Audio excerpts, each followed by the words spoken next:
Régime alimentaire. Il va sans dire qu'un Sheila ne peut pas consommer de drogue qui entraîne la dépendance, de l'alcool et de la nicotine. Mais qu'ont dit les maîtres ascensionnés de la consommation de viande ? Saint Germain a expliqué aux étudiants qu'ils ne doivent pas manger de viande.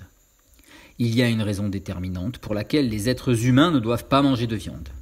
C'est que les atomes dont elle se compose sont la condensation dans le monde physique des pensées et sentiments vicieux des personnes accumulés dans le passé. En d'autres mots, si nous mangeons de la viande, nous absorbons de l'énergie polluée sous forme condensée. De plus, il a expliqué que les animaux n'existaient pas lors des 2 premiers âges d'or, qu'ils ne commencèrent à apparaître qu'une fois que l'humanité eut généré de la discorde qui suivit ces 2 premières périodes. S'ils persistent à manger des animaux, les gens détruisent leur propre corps.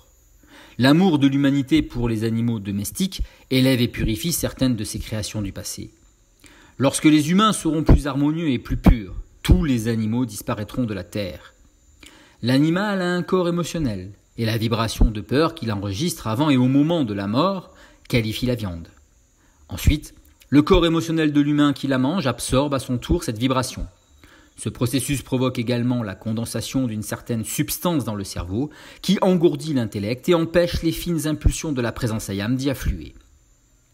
La peur est la porte grande ouverte par laquelle les forces obscures accèdent à la personnalité et la contrôlent. Plusieurs produits déposent une substance dans le cerveau.